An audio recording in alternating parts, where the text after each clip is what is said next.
स्वर्ग लोक में गंधर्व कन्या लावण्या कमल उद्यान में घूम रही थी। लावण्या इतनी सुंदर थी कि किसी अप्सरा को भी उसे देखकर ईर्ष्या हो। एक बार जो लावण्या को देख लेता था, वो उसे बार बार देखने की कामना करता था। जब वो कमल के फूल पानी से निकाल रही थी, तभी वहाँ से एक युवान ऋषि आते हैं। वो कमल के कुछ पुष्प तोड़कर चले जाते हैं। उन्हें पता भी नहीं चलता कि उनके पास इतनी सौंदर्यवती खड़ी है। उनका ये व्यवहार देखकर ऋषि लावण्या उन्हें पुकारती है। महर्षि रुक जाते हैं और जी देवी। महर्षि, कदाचित आप स्वर्ग लोक में अभी अभी पधारे हैं। आप जानते नहीं मैं कौन हूँ? क्षमा करें देवी, परंतु मुझे आपका परिचय नहीं है। मैं गंधर्व कन्या लावण्या हूँ। पूरे स्वर्ग लोक में मेरी जितनी सौंदर्यवती दूसरी कोई नहीं है। स्वर्ग लोक में ऐसा कोई नहीं जो मुझे एक बार देखकर पुनः पलटकर ना देखे। और आपने मेरी तरफ ध्यान भी नहीं दिया। मैं आपके समीप ही खड़ी थी, परंतु आप कमल पुष्प तोड़कर चले भी गए। ये तो मेरा अपमान है। नहीं देवी, आपका अपमान करने का मेरा कोई आशय नहीं था, परंतु मैंने आजीवन ब्रह्मचार्य पालन करने का व्रत लिया है। इसी कारण से मैं किसी भी स्त्री की तरफ देखता भी नहीं। आपके सौंदर्य का मुझे कदापि लोभ नहीं हो सकता। मैं तो केवल अपने स्नान, संध्या, पूजा और ध्यान में ही संतुष्ट हूँ। अच्छा, आपको इतना अभिमान है अपनी ध्यान और पूजा पर? अभिमान नहीं देवी, परंतु कोई भी प्रलोभन मेरे व्रत को भंग नहीं कर सकता। ये सत्य है। महर्षि चले जाते हैं। लावण्या को उनकी बात सुनकर बहुत क्रोध आता है। अगले दिन जब महर्षि स्नान के लिए नदी में गए हुए होते हैं, तब लावण्या पत्थर पर रखे हुए उनके वस्त्र उठाती है और एक ऊंचे पेड़ पर फेंक देती है। ये देखकर महर्षि का शरीर क्रोध से कांपने लगता है। वो उसे श्राप देते हैं। हे उद्दंड युवती, तुझे अपने सौंदर्य पर बहुत ज्यादा अभिमान है। मैं तुझे श्राप देता हूँ कि तू पृथ्वी लोक में जन्म लेगी और वहीं तेरी मृत्यु होगी। तुझे स्वर्ग लोक छोड़कर जाना होगा। महर्षि के श्राप के कारण लावण्या को स्वर्ग लोक छोड़ना पड़ता है और वो पृथ्वी लोक में एक मछुआरे के घर में जन्म लेती है। उसे जन्म देते ही मछुआरे की पत्नी का स्वर्गवास हो जाता है। फिर मछुआरा उस नवजात बालिका को लेकर महारानी शांति प्रिय के पास आता है। महारानी शांति प्रिय की जय हो। महारानी, ये मेरी बेटी है। इसे जन्म देते ही मेरी पत्नी की मृत्यु हो गई है।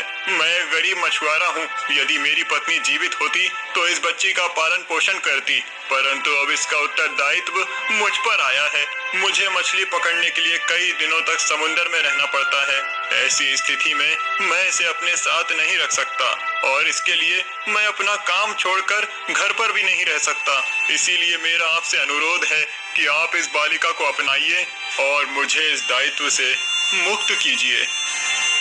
महारानी शांति प्रिया के दृश्य में सबके लिए बहुत प्रेम था।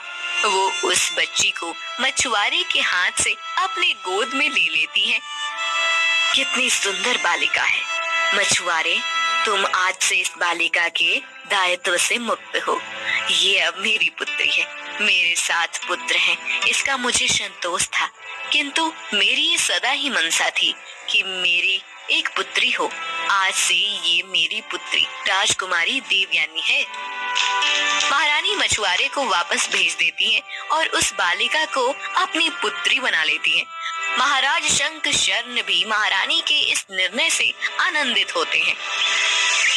समय बीत रहा होता है और राजकुमारी देवयानी अब बड़ी हो रही थी। एक दिन छोटी राजकुमारी को खेलते हुए देख महारानी शांति प्रिय, आपने इस बालिका को अपनी पुत्री बनाकर सत्य में बहुत ही अच्छा कार्य किया है। हमारे राज्य भवन में हमारे राजकुमारों की रौनक तो थी, परंतु इस बालिका के आने के बाद तो जैसे राजभवन में जीवन आ गया हो।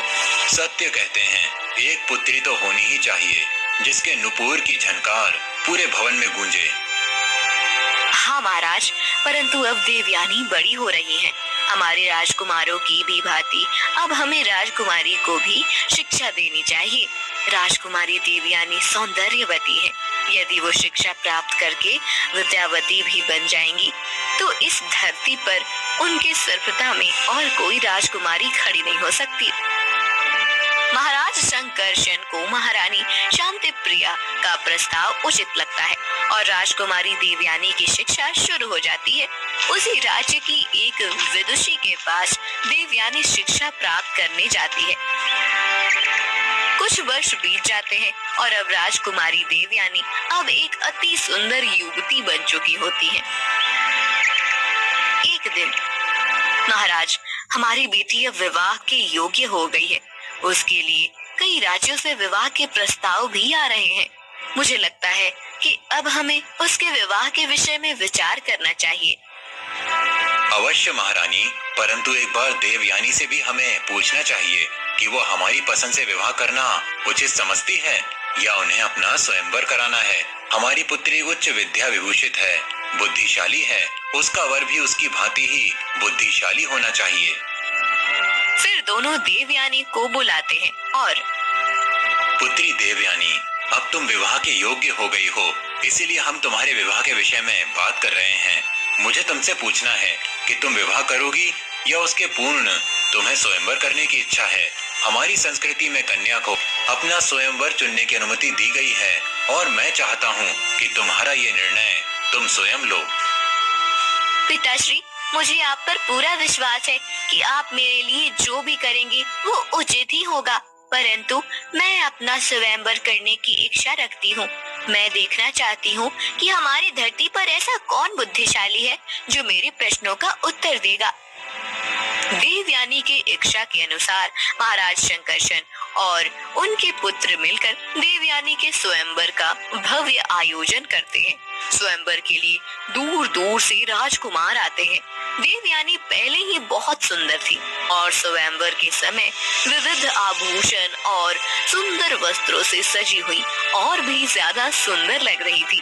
देवयानी स्वयंवर का प्रश्न पूछना आरंभ करती है। मेरा आप सभी को अभिवादन है। मैं आपसे 3 प्रश्न पूछूंगी और तीनों का उत्तर एक ही है। जो भी मेरे प्रश्नों का सही और उचित उत्तर देगा उस राजकुमार के गले में वरमाला डालूंगी। मेरा पहला प्रश्न है कि ऐसा क्या है जो कभी हमारा साथ नहीं छोड़ता और सदा हमारे साथ रहता है। दूसरा प्रश्न ये है कि हम सभी एक किराए के घर में रहते हैं और एक न एक दिन हमें वो घर छोड़कर जाना है। वो घर कौन सा है? और तीसरा प्रश्न है कि वो क्या है जो गरीब, धनिक, वृद्ध, युवान ऐसा कोई भेद नहीं रखता। देवयानी का प्रश्न सुनकर सभी राजकुमार चौंक जाते हैं। कई राजकुमारों को लगता है कि ये कोई छल है। एक राजकुमार, राजकुमारी देवयानी, ये कैसा प्रश्न है? इन तीनों प्रश्नों का एक ही उत्तर होना संभव ही नहीं है। ये हमारे राजकुमारों का उपहास है। आप कहती हैं कि हम सब एक किराए के घर में रहते हैं, परंतु हम तो राजकुमार हैं, अपने राज्य भवन में रहते हैं। आपका प्रश्न ही उचित नहीं है राजकुमारी, और आप हमसे ऐसे प्रश्न पूछ रही हैं जिसका कोई उत्तर नहीं हो सकता। मैं इस स्वयंवर को एक छल मानता हूँ जो आपने हम सबके उपहास के लिए किया है। आपको अपनी विद्या पर अहंकार हो गया है। नहीं राजकुमार, ये कोई उपहास नहीं है। इन तीनों प्रश्नों का एक ही उत्तर है। कदाचित आपके पास इतनी बुद्धि नहीं कि आप इन प्रश्नों का उत्तर दे सके। मेरा आपसे अनुरोध है कि आप कृपया अन्य राजकुमारों को भ्रमित न करें। कई राजकुमारों को इन प्रश्नों का उत्तर नहीं आता, तो कई राजकुमार गलत उत्तर देकर अपने स्थान पर लौट जाते हैं।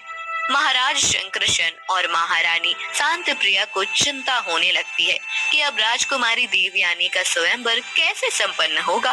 तभी राजकुमार शशिधर वहां आते हैं और राजकुमारी देवयानी, आप सत्य में बहुत ही बुद्धिशाली हैं। ऐसे 3 प्रश्न जिसका एक ही उत्तर हो, ऐसे प्रश्न कोई उच्च विद्या विभूषित ही पूछ सकता है। सत्य में ये बहुत विकट प्रश्न है, परंतु मैं आपके प्रश्नों का उत्तर देने का प्रयास करता हूँ। राजकुमारी, आपका पहला प्रश्न था, ऐसा क्या है जो सदा हमारे साथ होता है, जो कभी हमारा साथ नहीं छोड़ता? तो उसका उत्तर है मृत्यु। मृत्यु सदा ही हमारे साथ होती है। जीवन हमारा साथ छोड़ देता है और हम मृत्यु को प्राप्त होते हैं। मृत्यु हमें अपने साथ ले जाती है। इसी अर्थ से आपके पहले प्रश्न का उत्तर है मृत्यु। आपका दूसरा प्रश्न था, हम सब एक किराए के घर में रहते हैं और हम सबको एक दिन वो घर छोड़कर जाना है। उसका उत्तर भी है मृत्यु। किराए का घर अर्थात हमारा ये शरीर, हम सबको एक दिन हमारे शरीर का त्याग कर अपनी आत्मा को मुक्त करना पड़ता है और ये मृत्यु के पश्चात होता है। इसी कारण से आपके दूसरे प्रश्न का उत्तर भी मृत्यु है। आपका तीसरा प्रश्न था कि ऐसा क्या है जो गरीब, धनिक, वृद्ध, युवान ऐसा कोई भेद नहीं रखता। तो राजकुमारी, मेरे अनुमान से उसका भी उत्तर मृत्यु है। मृत्यु ही है जो सबको आती है। मृत्यु से आज तक ना कोई बचा है और ना कोई बच सकता है। कोई राजा हो या रंक, वृद्ध हो या युवान, उच्च जाति में जन्म लिया हो या नीची जाति में, परंतु मृत्यु इन सब का भेद नहीं करती और सबको प्राप्त होती है। इस कारण से आपके तीसरे प्रश्न का उत्तर भी है मृत्यु। अर्थात आपके तीनों प्रश्न का उत्तर एक ही है, मृत्यु। राजकुमार शशिधर का ये उत्तर सुनकर राजकुमारी देवयानी आनंद से ओतप्रोत हो जाती है। वहाँ पर बैठे हुए सभी राजकुमार और ग्रामवासी तालियां बजाने लगते हैं। शंकरशन और शांति प्रिया भी बहुत आनंदित हो जाते हैं। राजकुमार शशिधर, आपने मेरे प्रश्नों का उचित उत्तर दिया है। आप सत्य में बहुत ज्यादा बुद्धिशाली हैं। मैं आपको अपना वर चुनती हूँ। राजकुमारी देवयानी वरमाला लेकर राजकुमार शशिधर के पास आती है। वो राजकुमार के गले में वरमाला डालने ही वाली होती है कि तभी वही महर्षि जिन्होंने स्वर्ग लोक में गंधर्व कन्या लावण्या को श्राप दिया था, वो वहाँ प्रकट हो जाते हैं। राजकुमारी, आप ये विवाह नहीं कर सकती। महर्षि, मुझसे या मेरी पुत्री से कोई अपराध हुआ है क्या? आप इसे विवाह करने से क्यों मना कर रहे हैं? राजन, ये आपकी कन्या आपकी पुत्री नहीं अपितु गंधर्व कन्या है। स्वर्ग लोक में इसने अपने सौंदर्य के अभिमान में आकर मेरे साथ उद्दंडता की थी। इस कारण मैंने इसे श्राप दिया था कि ये पृथ्वी लोक में जाकर जन्म लेगी और वहीं इसकी मृत्यु होगी। महर्षि, आपके श्राप के कारण मैं पृथ्वी पर आई हूँ, मृत्यु भी नहीं हुई है, तो फिर मैं विवाह क्यों नहीं कर सकती? देवी, मैंने अपने क्रोध में आकर आपको श्राप दिया, परंतु उसके बाद आपके पिता ने मुझसे आकर क्षमा मांगी और आपको पुनः स्वर्ग लोक में लाने की विनती की। आपके पिता आपके विरह में बहुत पीड़ा में अपना जीवन व्यतीत कर रहे थे। मुझसे उनकी पीड़ा देखी नहीं गई, इसीलिए मैं आपको पुनः स्वर्ग लोक में ले जाने के लिए आया हूँ। क्षमा करें महर्षि, परंतु किसी वह ऋषि का श्राप कभी व्यर्थ नहीं जाता। आपका श्राप तो अभी अपूर्ण है। मैंने पृथ्वी पर जन्म तो ले लिया, परंतु मेरी मृत्यु होने तक मुझे यहीं रहना होगा और कोई भी मनुष्य देह धारण करके स्वर्ग लोक में नहीं जा सकता।